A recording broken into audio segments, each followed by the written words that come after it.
Solo por amor se entregó su vida, solo por amor a mí me ilumina, solo por amor a mí me dio vida. Solo por amor entregó su vida, solo por amor entregó su vida. Aleluya, santas gracias.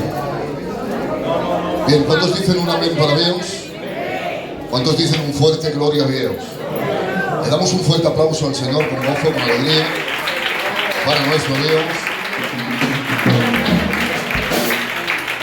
Bien, vamos a empezar este culto cantando alabanzas para Dios, vamos a cantar alabanzas de júbilo y damos comienzo a este culto en el nombre maravilloso de Jesús. Ven.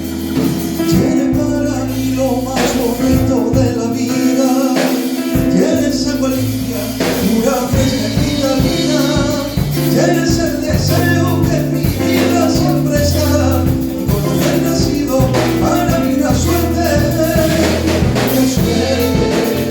por amarte con pasión y con locura, estar contigo por la noche y por el día, contarte todo y saber que tú me ayudas, es una Dios mío, cuánto me alegra cuando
diferente, no quiere decir que tengamos la misma meta.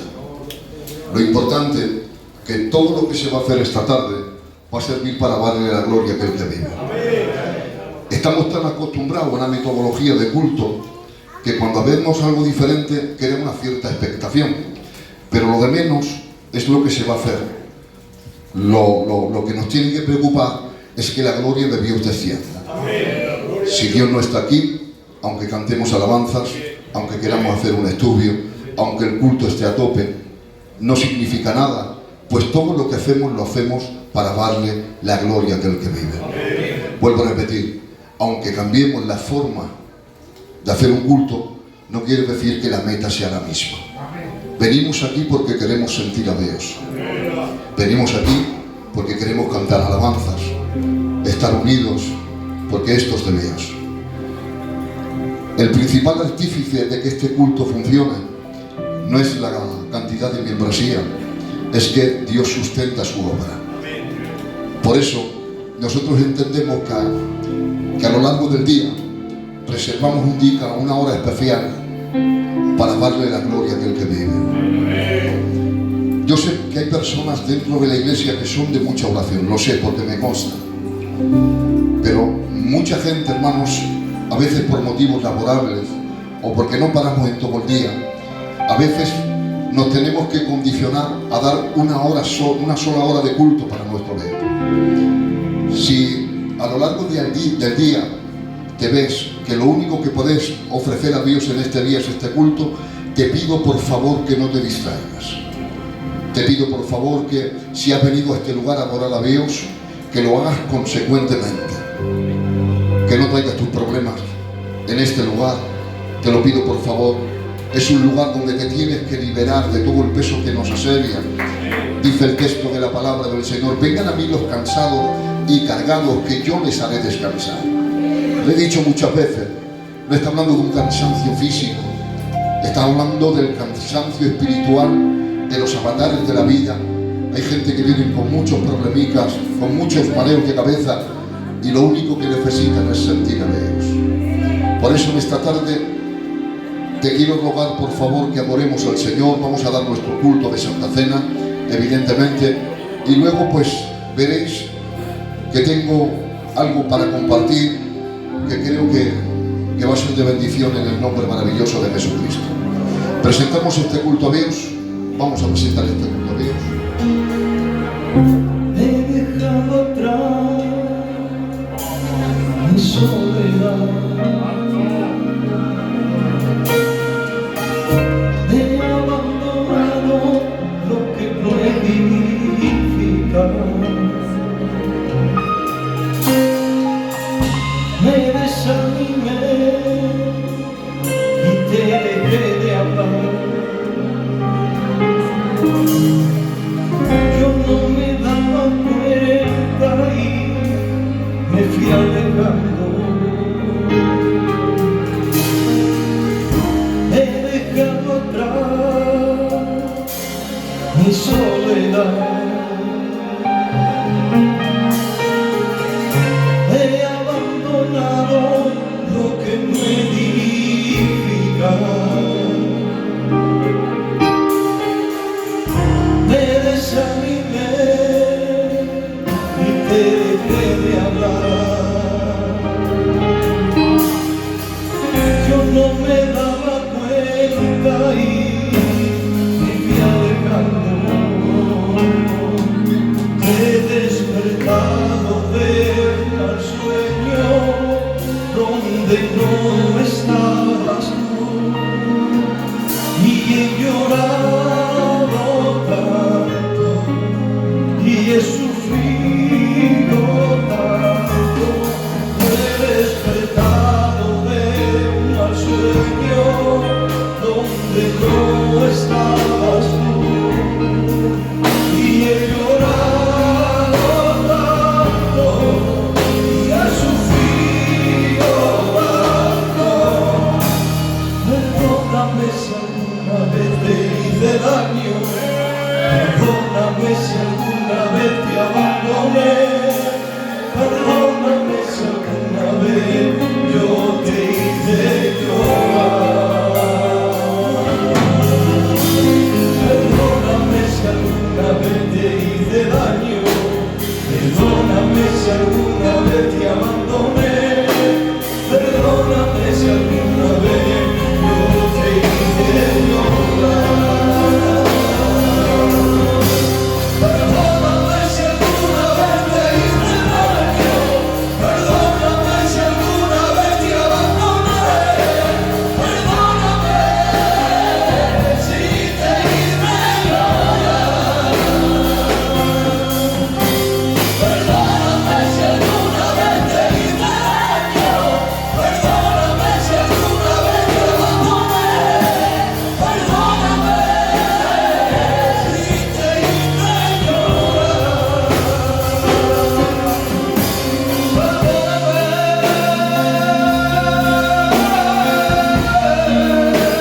Amén, estar en un lugar donde Dios está.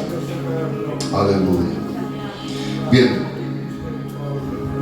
como sabéis, hermanos, cuando alguien tiene la responsabilidad de liderar una iglesia, o al menos esto es lo que yo pienso, no podemos hacerlo con nuestros pensamientos, porque aunque tenemos una cierta experiencia a la hora de pastorear una iglesia, necesitamos y dependemos totalmente de Dios, porque a veces nuestro conocimiento, nuestra experiencia no sirve de nada si no es Dios el que te capacita para hacer las cosas.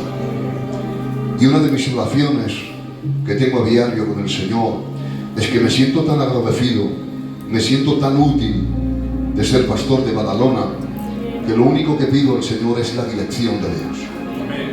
Le digo al Señor: Señor, ¿qué es lo que debo hacer? A veces te encuentras en esa tesitura, en una menor escala, ¿no? Pero decía Moisés: el pueblo es grande, si tú no me ayudas no puedo hacer nada. Y era un gran líder, pero hay cosas que se deben entender, que necesitamos la dirección de Dios.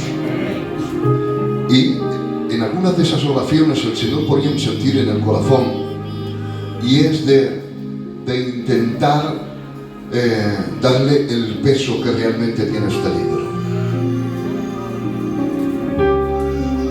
Este libro de tapas negras, pero con corazón blanco, creo que es el mayor tesoro material que Dios nos ha permitido tener en nuestras manos.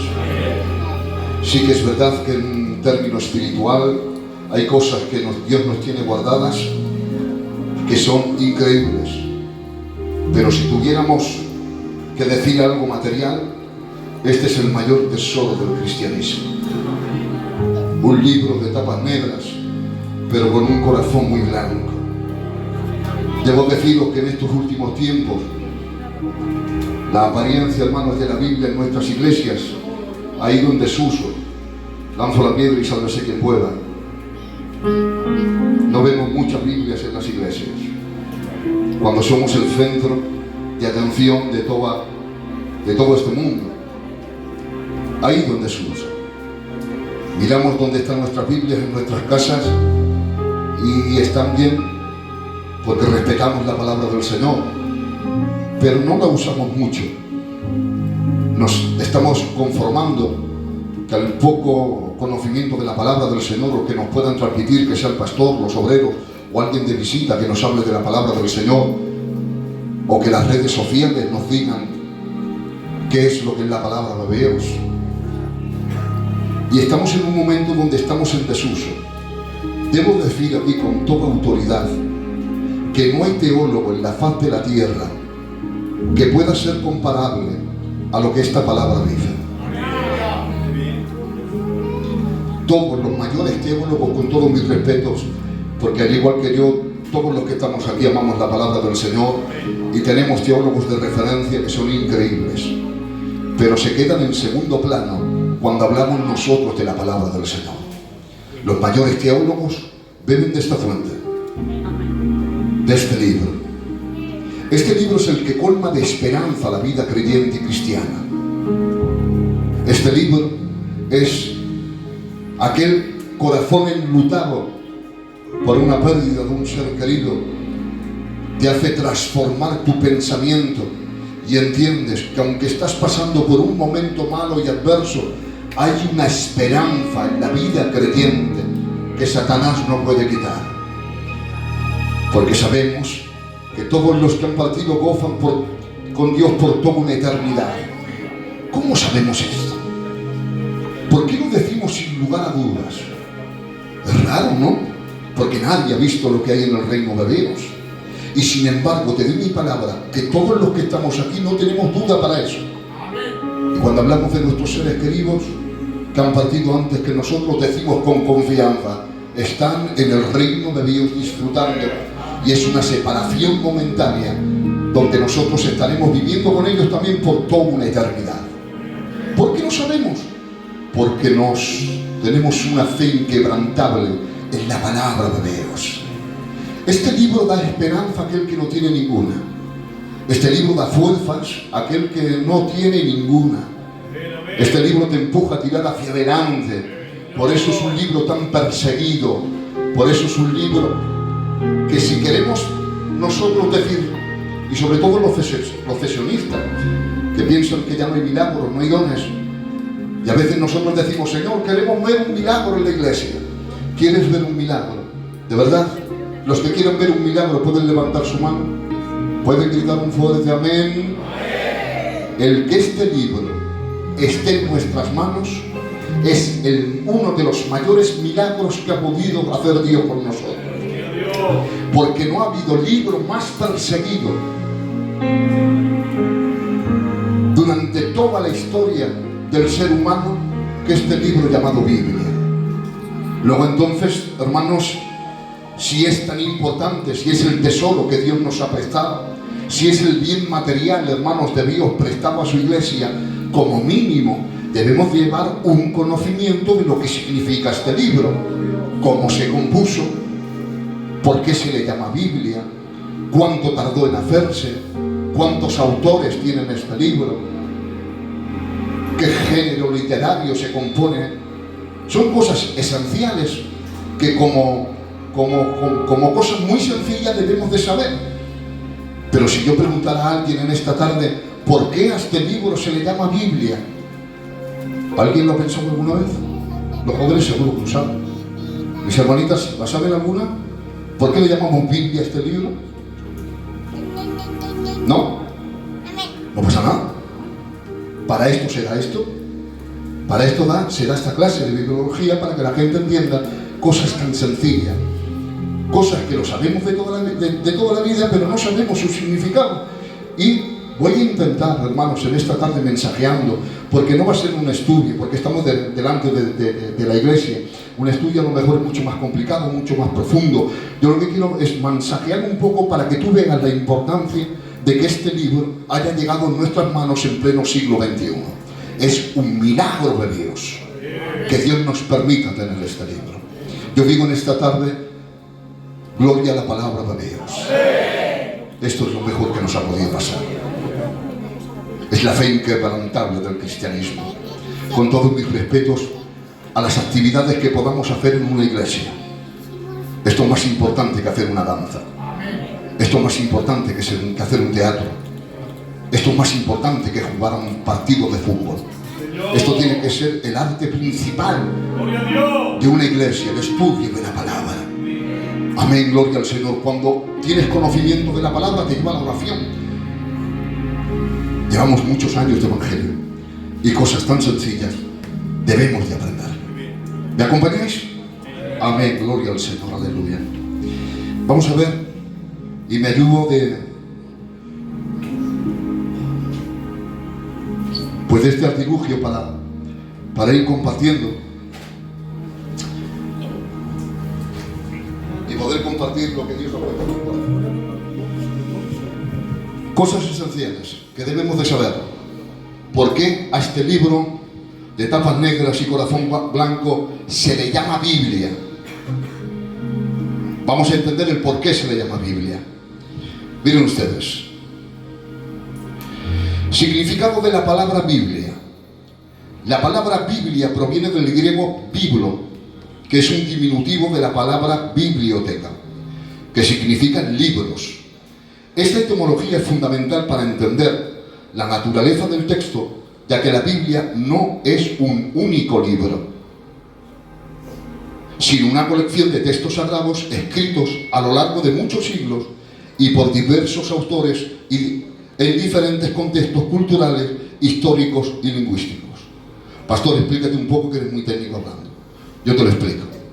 La palabra Biblia es un diminutivo de la palabra biblioteca.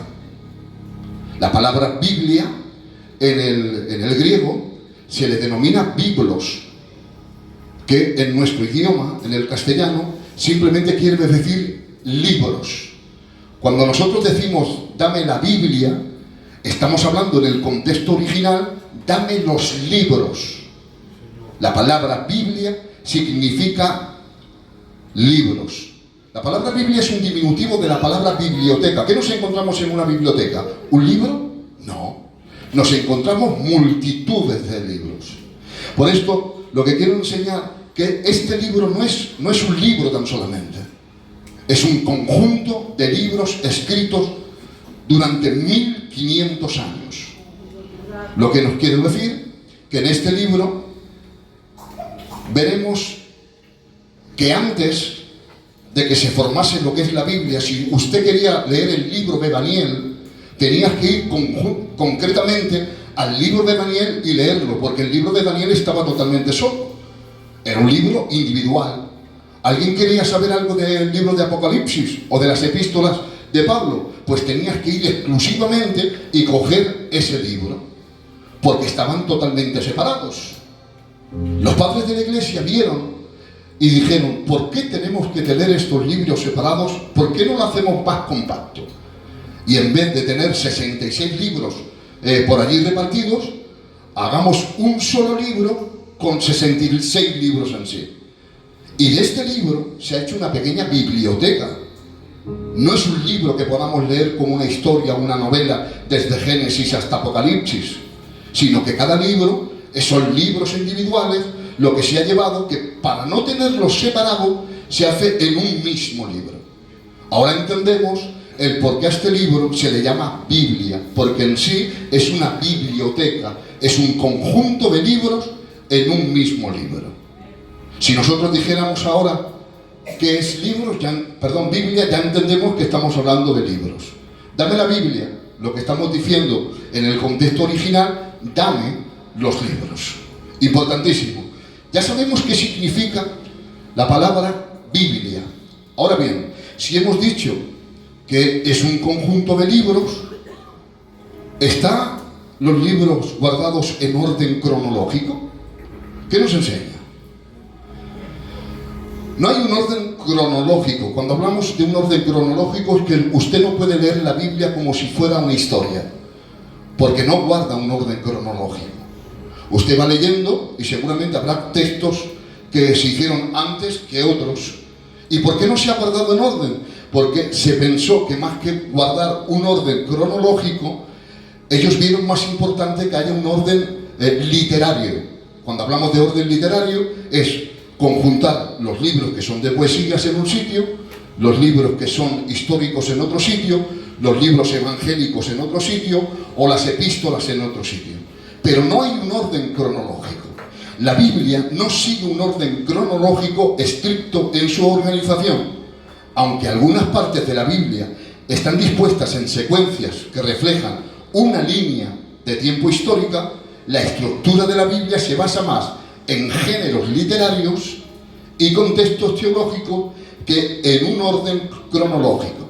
Esto puede causar confusión al leerla si se espera una narrativa lineal. Si nosotros leemos la palabra del Señor podemos tener confusión, porque seguramente si nosotros esperamos que haya un orden cronológico, veremos que las cosas no encajan. ¿Por qué no encajan? Ejemplo fácil y sencillo. Algunos ejemplos. Por ejemplo, aunque el libro de Job aparece en la sección de libros poéticos, vosotros veréis que el libro de Job prácticamente está en la mitad del Antiguo Testamento. Está juntamente con los Salmos, Proverbios, Cantar de los Cantares.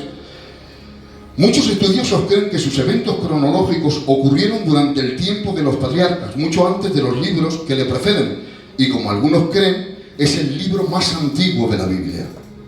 Para sorpresa de nosotros, el libro de Job se cree por algunos estudiosos y personas, hermanos, que saben de esto, que es el libro más antiguo, y aunque es un libro de un autor indeterminado, no se sabe muy bien, comúnmente algunos eruditos de la palabra se lo atribuyen a Moisés.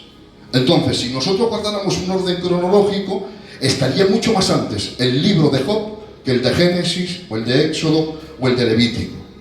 Por ejemplo, en el Nuevo Testamento los evangelios, Mateo, Marcos, Lucas y Juan, describen eventos de la vida de Jesús, pero no están estrictamente ordenados en relación a cuando fueron escritos. Cuando los evangelios empiezan a escribir, no están en un orden cronológico. Hay milagros que se hicieron antes o después, sino simplemente por la inspiración del Espíritu Santo, a Dios le plació darlo de esa forma. Dicen, en relación a cuanto fueron escritos, las epístolas de Pablo, que vienen después de los evangelios en la Biblia, en realidad fueron escritos antes de algunos de los evangelios. Nosotros entendemos que las epístolas de Pablo están detrás de los evangelios, pero según los historiadores, para que veamos que la Biblia no guarda un orden cronológico, muchos de los libros de las epístolas de Pablo fueron escritos antes que los propios evangelios. Pero como se atribuye a géneros literarios, pusieron los libros evangélicos en un sitio y las epístolas en otro. Algo también llamativo en las epístolas de Pablo es que las cartas de Pablo en el Nuevo Testamento no están dispuestos según el orden cronológico en que fueron escritas. Por ejemplo, la epístola de Tesalonicenses fue probablemente la primera que se escribió. Y sin embargo, nosotros vamos donde en la Biblia y vemos las epístolas, vemos que, pero la Biblia aparece, pero esa epístola aparece después del libro de Romanos y Corintios. Lo que quiero decir que nosotros no podemos leer la palabra del Señor como un libro histórico, porque históricamente no guardan un orden cronológico. ¿El por qué? Debemos entender que toda palabra es inspirada por Dios, y entendemos que esto está determinado porque Dios ha querido. Como no guardar un orden cronológico no altera la verdadera función de las doctrinas fundamentales, la Biblia no las encontramos de esta forma. Entendemos qué es la palabra Biblia y entendemos que la Biblia no se puede leer como un libro porque no guarda un orden cronológico. Cuando nosotros encontramos la palabra del Señor, aunque quizás no sean palabras escritas, seguramente hemos escuchado algunas definiciones que lo hablan los pastores, que lo hablan los predicadores, entendemos que tiene que ser algo relacionado con la Biblia, pero no sabemos qué significa. Y hay palabras importantísimas que a veces se hablan, que las escuchamos pero no entendemos el significado. ¿Qué hacemos con esto? Que si la volvemos a escuchar desde aquí hacia adelante, entendemos su significado. Por esto es el fin de hacer este estudio. Palabras que nos pueden salir, que las hemos escuchado multitudes de veces y que todavía no sabemos su significado. La palabra Pentateuco. Todos lo hemos escuchado alguna vez. Los predicadores, seguramente en algún libro, en algunas redes sociales. Claro, lo dan por hecho, pero hay personas que no saben muy bien qué significa el Pentateuco. ¿Lo estudiamos? La palabra Pentateuco proviene del griego penta, porque es una palabra compuesta, ¿vale? A partir de ahora ya entendemos que significa, la palabra penta significa 5 y teucho que significa libros o rollos. Por lo tanto, el término se traduce como los 5 libros. Cuando nosotros hablemos del Pentateuco o escuchéis a algún predicador hablar de este nombre, nosotros ya entenderemos que cuando hablamos del Pentateuco estamos hablando de los 5 libros de Moisés. ¿Qué 5 libros eran los de Moisés? El de Génesis, el de Éxodos, el de Levítico, el de Números y de Deuteronomio. Es una palabra que acabamos de aprender y que seguramente a lo mejor muchos de nosotros o vosotras no la habéis escuchado, pero a partir de ahora, cualquier persona que venga hablando del Pentateuco, nosotros tenemos el conocimiento de que está hablando de los primeros 5 libros de Moisés. Palabras extrañas que también nos salen y no tenemos el significado. La palabra apócrifos. La palabra apócrifos proviene del griego apócripos, una palabra rara en griega que cuesta decirlo, que significa escondido o oculto. Los libros apócrifos, en el contexto de la literatura religiosa, se refiere a textos que no son considerados parte del canon oficial de la Biblia. Hay estructuras bíblicas que atribuyen libros que los padres de la Iglesia no que fueran malos o buenos o que dejaran de ser hombres de Dios o no, sino que simplemente por la literatura y al leerlo se creían que no eran inspirados por Dios. Como cualquier libro que nosotros vemos en una librería. ¿Los libros son buenos que los que escriben? Algunos, sí, pero ¿son libros inspirados por Dios? No, simplemente ellos, bajo su conocimiento, plasman lo que ellos quieran. Y la Biblia y la historia nos enseña que estos libros apócrifos no se atribuyen en la mayoría de Biblias porque creen, no nosotros, sino los padres de la Iglesia, que no eran inspirados por Dios. Los libros apócrifos no están incluidos en el canon bíblico de las principales tradiciones cristianas. Ejemplos notables, aunque algunos textos apócrifos conocidos incluyen... ¿Alguien ha escuchado el Evangelio de Tomás? Está, y hay algunas iglesias que la atribuyen y la llevan dentro del canon bíblico. Están desde hace mucho tiempo, pero para nosotros no son libros inspirados por Dios. También está el Evangelio de Judas, un libro que la mayoría no hemos escuchado de ellos. ¿Por qué? Porque los padres, al leerlo, vieron que a lo mejor no era un libro inspirado por Dios. Y varios libros de la Biblia de los apócrifos, como el libro de Enoc, un libro que está desde hace mucho tiempo, pero que tampoco se encuentra en el canon bíblico. O el libro de los jubileos, es otro libro que está de toda la vida, pero a la hora de redactarlo y apuntarlo en el libro, los padres de la iglesia vieron que a lo mejor había algún matiz dentro de esos libros que no lo veían inspirados por Dios.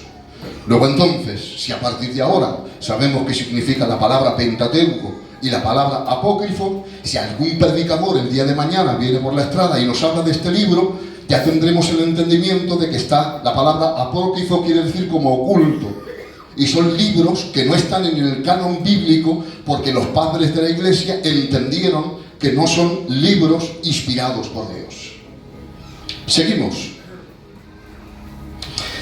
Como bien he dicho, al no guardar un orden cronológico, los padres de la iglesia vieron bien de separarlo por género literario.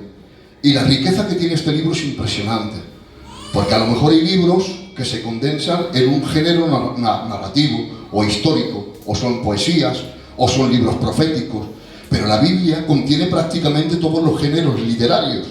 Si nosotros empezamos a dividir, veremos que por géneros narrativos y históricos, dentro de lo que es la Biblia, hay 17 libros. Cuando hablamos de géneros poéticos, hablamos de 5 libros. Hay géneros proféticos, que también hay profetas mayores, 5 libros que están escritos, profetas menores, 12 libros. Están los géneros evangelísticos y epistolares. Los evangelios son 4 libros, las cartas son 21 y uno del género apocalíptico, que es el libro de Apocalipsis. Cuando hablamos de los libros, el total de libros que hay en este conjunto llamado Biblia, estamos hablando de un total de 66 libros. Por eso digo que no es un libro compacto, es un montón de libros reunidos en un libro que le llaman Biblia. Ahora ya entendemos el concepto, que la palabra Biblia significa el conjunto de libros. Ahora bien, el tiempo de la formación de la Biblia no fue, vamos a hacer la Biblia hoy y a ver cómo nos sale. Venga, vamos a esperar, estamos 2 o 3 meses, nos hacemos una reunión y vamos a formalizar la Biblia. La Biblia tardó en hacerse 1500 años. Mucho tiempo.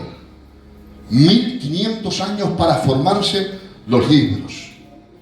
Si nosotros lo vemos, la formación de la Biblia en 1500 años, en el Antiguo Testamento, la duración aproximadamente fueron de 1000 años, en el Nuevo Testamento fueron aproximadamente 70, el total combinado al sumar ambos periodos, el total sería alrededor de 1070 años, a este le sumamos los 400 años de silencio, se harían un total de 1500 años en formarse. Imagínense, 1500 años para formarse la Biblia. A ver, la Biblia estaba compuesta por personas de diferentes rangos sociales. Estaban compuestas por hombres muy inteligentes como era Daniel, pero también está formada por personas del vulgo como era Pedro. ¿Cómo es posible que en un trayecto de 1500 años haya tanta perfección en la palabra del Señor, que siendo autores diferentes y con rasgos sociales diferentes y con oficios diferentes, haya una complexión tan exacta en la palabra del Señor que prácticamente no hay errores en ella? ¿Os imagináis si ahora mismo, después del culto, nos quedamos 5 personas, que más o menos somos del rango social igual, el intelecto más, unos menos, otros más, y escribiéramos cómo ha ido el culto, te doy mi palabra que si lo hiciéramos cada uno en un lugar sin que lo supiera el otro, cometeríamos errores. Si hubiera alguna pregunta, le dijeran, ¿a qué hora empezó el culto? Empezó a las 7 menos 5. Y otros dirían, no, a las 7 menos 10, ya hay un error ahí. Ni en la hora del culto y en un lugar tan reciente seríamos capaz de formalizar algo tan perfecto como se hizo la palabra del Señor. Ahora bien, nuestro contexto prácticamente es el mismo, pero imaginaos que en medio de nosotros haya un rey o un funcionario, lo podemos ver en las Escrituras. Dice, los números de autores, porque no fueron ni 3, ni 4, ni 7, ni 5. La historia, de una forma aproximada, nos dice que la Biblia fue escrita por un número diverso de autores y aunque no hay un consenso absoluto sobre el total exacto, se estima que hay alrededor de unos 40 autores. Estos autores abarcan una variedad de contextos, profesiones y periodos históricos. Imaginaos, pongo unos cuantos. Moisés era profeta y legislador. Era un hombre usado por Dios y al mismo tiempo era un gran líder. Su mentalidad posiblemente sería muy diferente a la de Jeremías, que dice que el oficio era profeta. Sin embargo, en Daniel también tenía un rango social bastante alto, porque era noble, funcionario y profeta. Sobre Pedro, el rango social baja. No es tan líder, no es tan en un alto rango social más alto, no tiene esa conversación que quizás, o esa fraseología, o esa elocuencia que tuviera Daniel. Pedro era un simple pescador. Lucas, totalmente diferente, médico y evangelista. Y Mateo dice y cuenta la historia que era un recaudador de impuestos. ¿Cómo es posible que en 1500 años de historia, en contextos históricos diferentes, con mentalidades de rangos sociales diferentes, que yo escriba algo en el año 1000 y que alguien lo corrobore 1000 años después? ¿Cómo puede ser que en la palabra del Señor no haya errores? ¿Cómo puede ser que las profecías se cumplan al dedillo, correctamente? ¿Cómo es posible que no haya ningún contexto, ninguna guerra dialéctica entre hombres de diferente rango social y diferentes posiciones? ¿Cómo puede ser esto? Aunque nosotros quisiéramos hacerlo a propósito, vuelvo a repetir, seríamos incapaces que 5 personas de este lugar, después de terminar el culto, no cometiéramos errores a la hora de descifrar cómo ha sido el culto. Seguramente que cometeríamos errores. ¿Cómo es por eso? ¿Cómo es posible? Sencillamente porque creemos lo que dice la palabra del Señor. Y la palabra del Señor nos dice en 2 de Timoteo capítulo 3 versículo 16, toda la Escritura es inspirada por Dios, útil para enseñar, para redarguir, para corregir, para instruir en justicia, a fin de que el hombre de Dios sea perfecto, enteramente preparado para toda buena obra. Amén. Lo que nos enseña que aunque las manos y los pensamientos a la hora de escribir los libros fuesen diferentes, si ese libro no está inspirado por Dios, hubiera multitudes de errores, cosas que se escribieron que estarían incorrectamente, pero como no fue una mentalidad humana la que ejerció los libros, sino que fue el Espíritu Santo mediante inspiración, entendemos que en el ser humano hay errores, puede cometer fallos, puede tener diferente pensamiento, pero aunque las manos fueran humanas, todos los libros que hay escritos en este lugar son de inspiración divina. Por eso no hay ninguna clase de error. Posiblemente, hermanos, en las traducciones alguna palabra se han añadido, pero no rompen el contexto. Lo importante, hermanos, que en 1500 años de historia podemos decir que no hay libro con más perfección que la Biblia escrita, inspirada por Dios. La Biblia no es un invento humano. Si la palabra fuese un invento humano, estaríamos acabados. Esto no seguiría. Pero aunque fueron escritas por hombres, fue totalmente inspirada por Dios. sin duda, es el libro más perseguido de la historia. El libro más perseguido de la historia.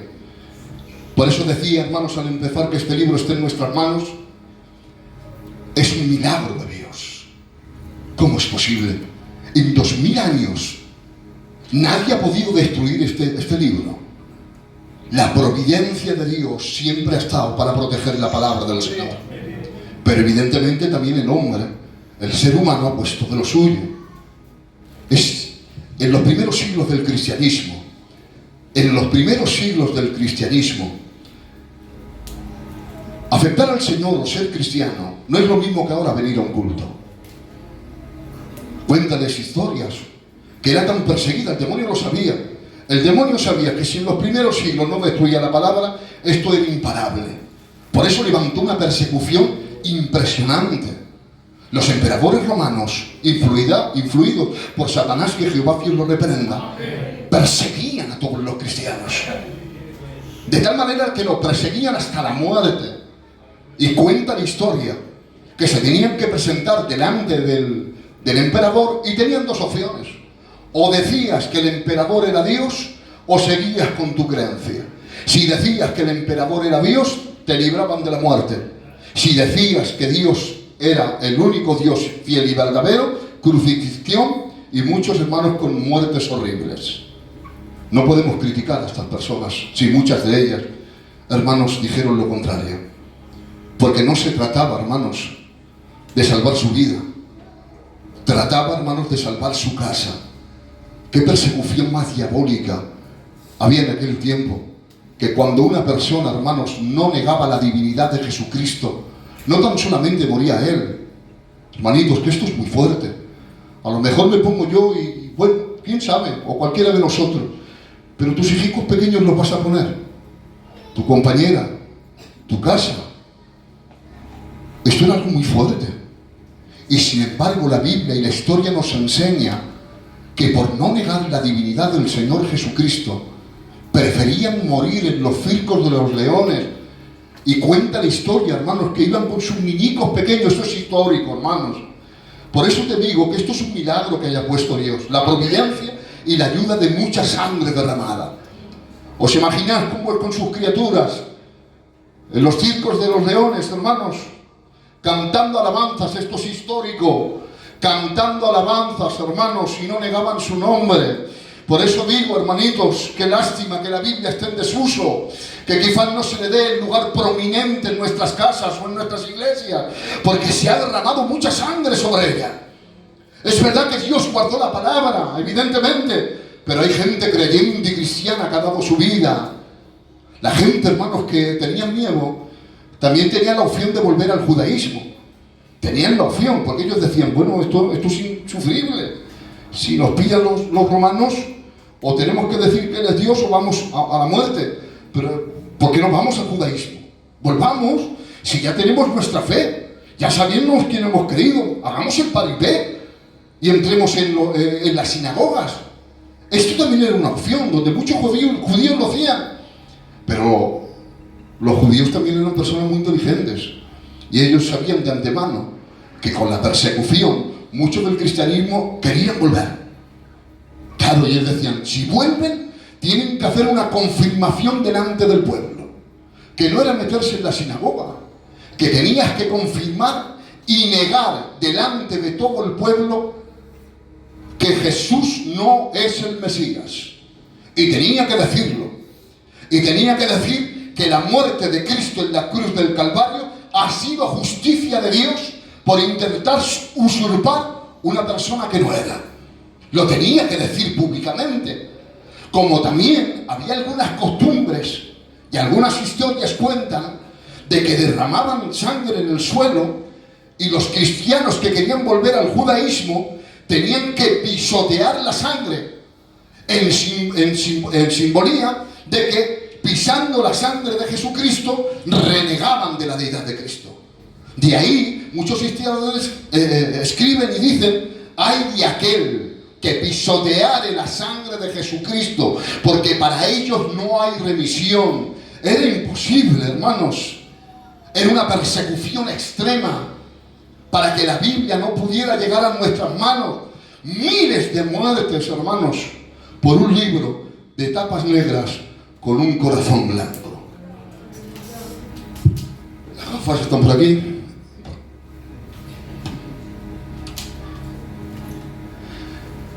Esto es importantísimo. Razones de la persecución de la Biblia, mensajes de transformación. La palabra de Dios transformaba vidas. La Biblia contiene enseñanzas que desafían las estructuras de poder, promoviendo valores como la justicia, la libertad y la igualdad, lo que lleva a la censura de varios contextos. No querían que un libro transformase la Biblia. El mundo no lo querían. El leer la palabra te llenaba de esperanza. Eso no lo querían los regímenes dictatoriales como los romanos. No les interesaba que un libro transformador estuviera en medio del pueblo. Querían erradicarlos. También los conflictos religiosos. En muchas ocasiones la Biblia ha sido vista como una amenaza para otras tradiciones religiosas. El control político, la censura cultural, una persecución de siglos para que la Biblia no llegara a nuestras manos, para que no se predicase la palabra del Señor, para que la iglesia de Badalona no llegara el mensaje de la palabra de Dios. Este era el trabajo satánico que durante 2000 años ha intentado el demonio hacer. Detractores de la Biblia, un hombre importantísimo, un hombre francés llamado Voltaire, un hombre ilustrado de la Revolución Francesa, un hombre con un conocimiento fuera de lo normal, era un hombre filósofo y escritor, era un hombre con tanta referencia que consta y dice la historia que en su casa hizo una entrevista a medios de comunicación para decir algo, y en medio de esa entrevista le preguntó: Señor, ¿qué opina usted de la Biblia? Y este hombre dijeron, riéndose de una manera sarcástica: la Biblia es el fruto de la mentalidad de personas que viven en la ignorancia total, como no tienen donde caer, ellos se fijan en su imaginación mental en un Dios que no existe. Este hombre dijo: yo como filósofo, yo como escritor y un hombre de referencia en todo el mundo, quiero deciros que bajo mi conocimiento, en menos de 100 años la Biblia quedará obsoleta y nadie podrá leerla, nadie se fijará en ella. Este hombre lo dijo, lo comunicó, se quedó escrito. Pero señores, si no pudo el Imperio Romano, si no pudo todos los detractores, la afirmación de un hombre en la tierra, ¿iba a poder con ella? ¿Qué nos enseña la historia? Nos enseña la historia que 100 años después, este hombre ya había muerto. La casa donde se anunció, donde la Biblia iba a ser extinguida, cuenta históricamente y anecdóticamente que fue comprado por una imprenta, y una imprenta cristiana y bíblica, y en el lugar donde se diagnosticó que en 100 años la Biblia se acabaría, fue todo lo contrario. En 100 años se multiplicaron en la imprenta las Biblias para que la palabra corriese y fuese predicada en el nombre maravilloso de Jesucristo. Porque con la palabra de Dios no hay quien pueda, señores. Que no es un libro terrenal y corriente, es que es el único libro que transmite vida. Los géneros literarios, hermanos, te gustan, lo compras, lo lees y se quedan en el olvido, pero puedes leer 1000 veces un texto, que 1000 veces Dios te hablará diferente. La Biblia, hermanos, tiene vida. La Biblia la palabra es la única que puede romper el corazón de piedra. La palabra del Señor es como espada de doble filo. La palabra del Señor es que da vida a aquel que no tiene ninguna. Yo digo en esta tarde: viva la palabra de Dios.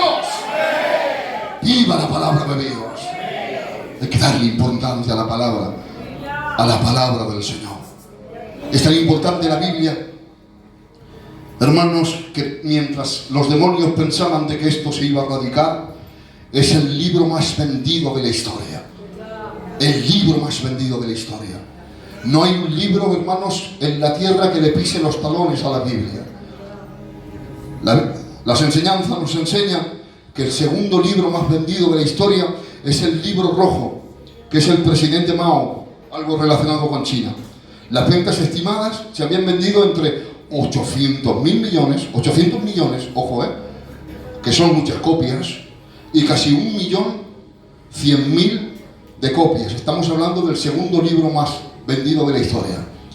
El tercer libro más vendido de la historia es El Quijote de Cervantes. 500.000 millones de copias vendidas. Pero señores, son libros que no transmiten vida. Son libros que los lees y ya no vuelves a leerlo. Es verdad que tienen, hermanos, un hermoso género literario, pero no transmiten vida. ¿Cómo puede ser, hermanos, que un libro tan atacado, hermanos, donde la gente ha querido destruirlo por completo, si el segundo libro tiene una venta de casi 1.000 millones de copias, se cree que hasta ahora, y que se tenga conocimiento, se ha vendido estimadamente más de 5.000 millones de libros llamados Biblia en todo el mundo? La palabra es imparable, señores. La palabra es imparable. ¿Cuántos piensan, hermanos, a cuántos idiomas han sido traducidos la Biblia? Cuenten.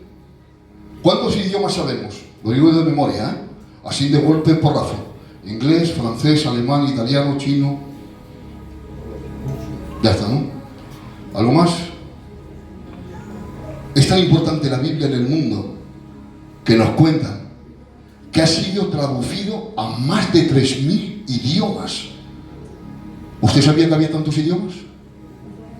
No lo sabía. En mi mentalidad que habían 7 u 8.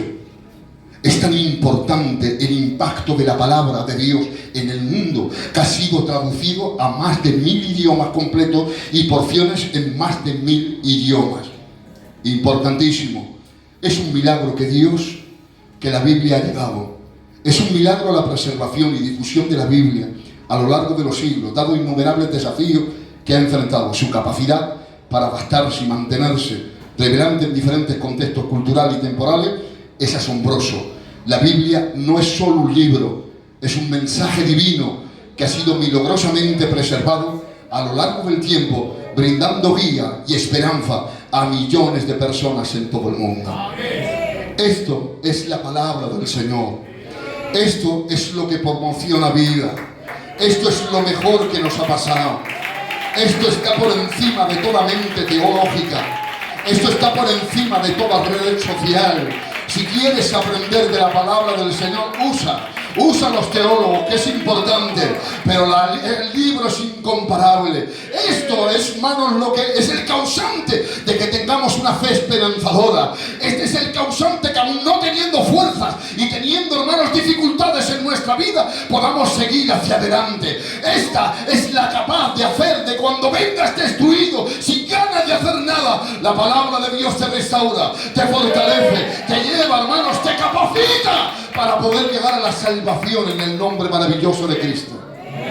La pregunta es, ¿dónde tenemos la Biblia? ¿Dónde la tenemos? ¿Le damos la importancia realmente a lo que es este libro? ¿Saben ustedes? Somos conscientes de la muerte que ha habido, la sangre derramada para llegar a este libro en nuestra vida. Por eso decía, hermanos, sin lugar a dudas, es un milagro de Dios que Dios nos haya permitido esta reunión con una mentalidad gitana. No la podríamos hacer.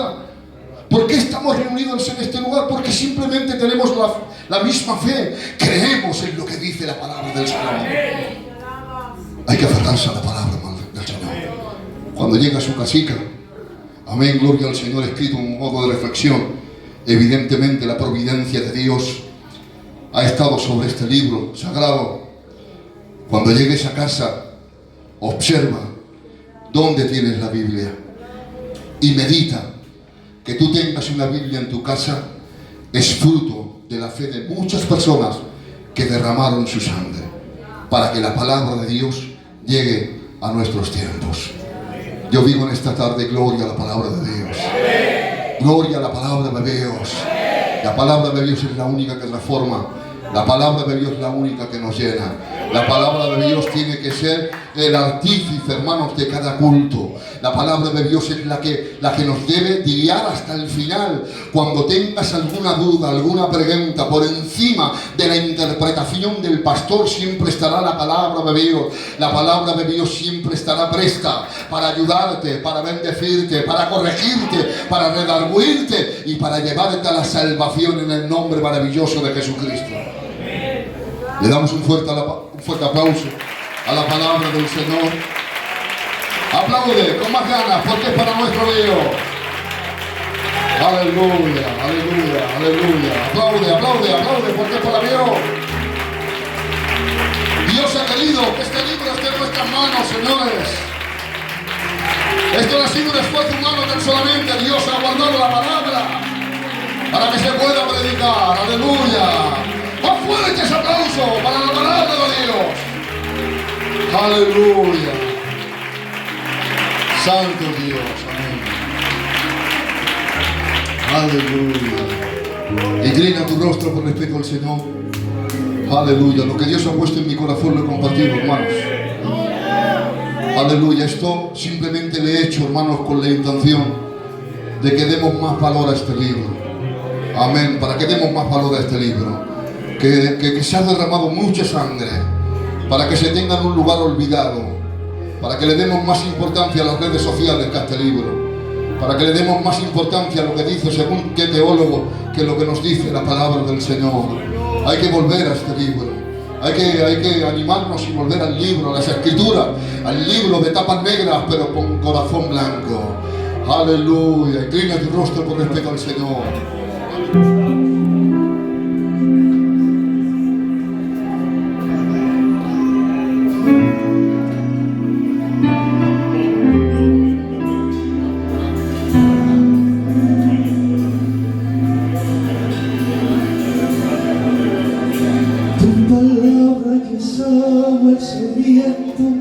Y manantial para el alma angustiada, tu palabra es para que busca satisfacer el hambre callada.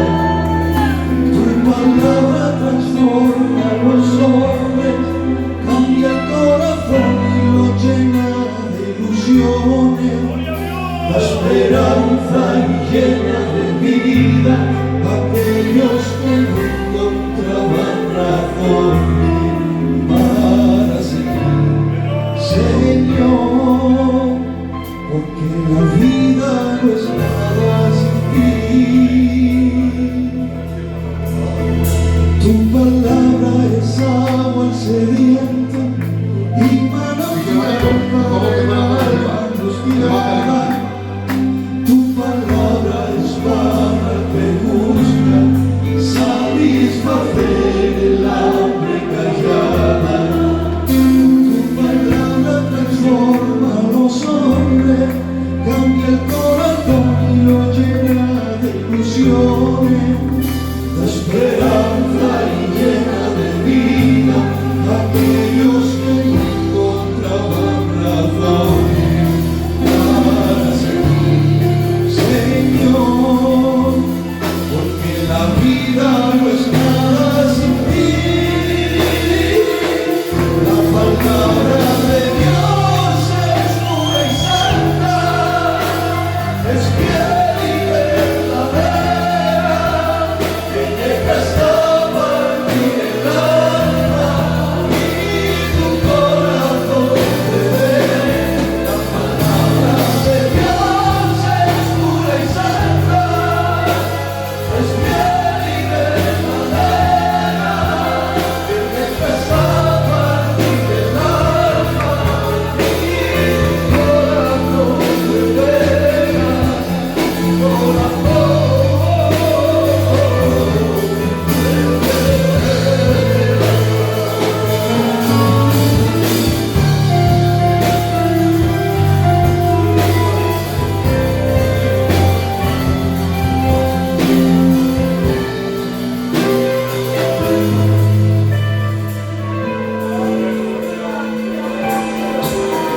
Tu palabra es agua al sediento y manantial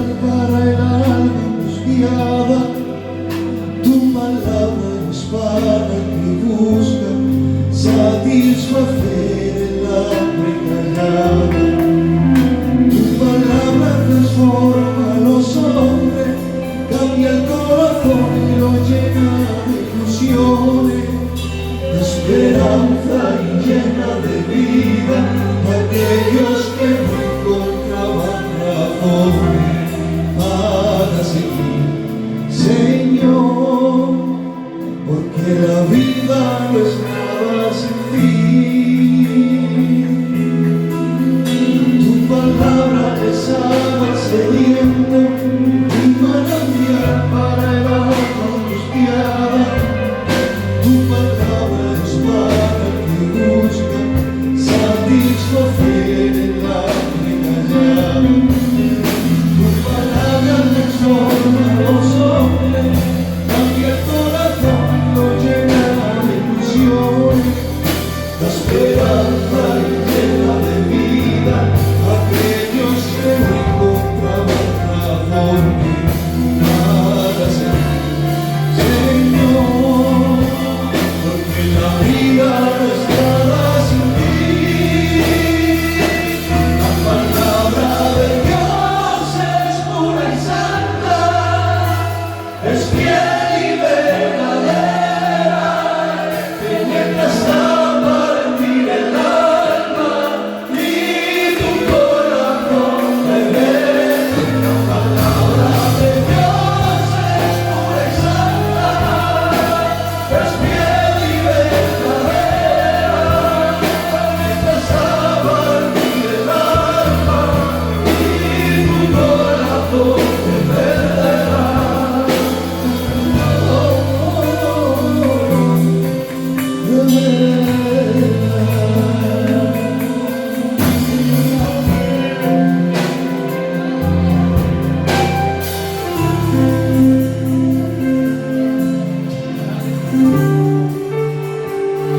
El sacrificio perfecto, el sustituto vital, es el pecado valiente que mi alma redimió.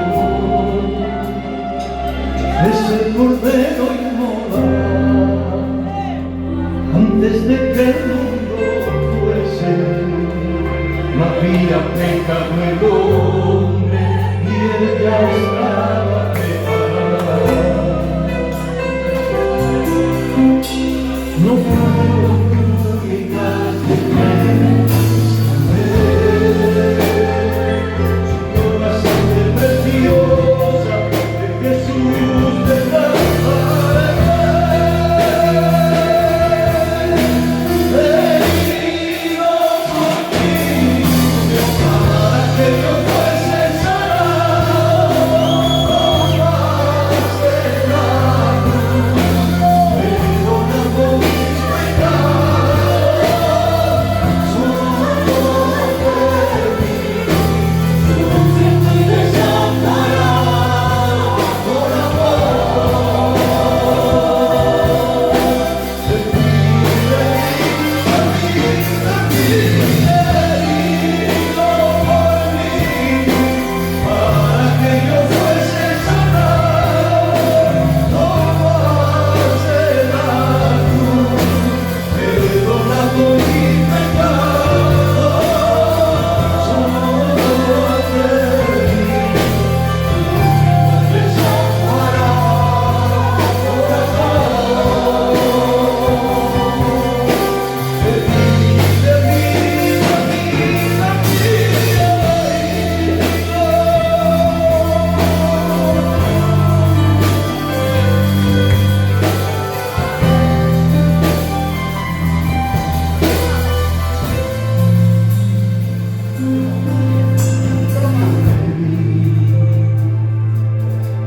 Las heridas de su espalda como lluvia en los campos cuando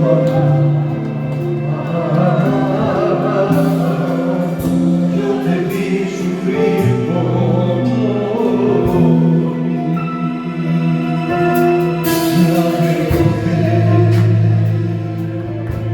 al pensar la crueldad de aquella mano, su costado abierto que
sed de buscar y navegar por estos mares que me llevan al naufragio, por los desiertos que tan solo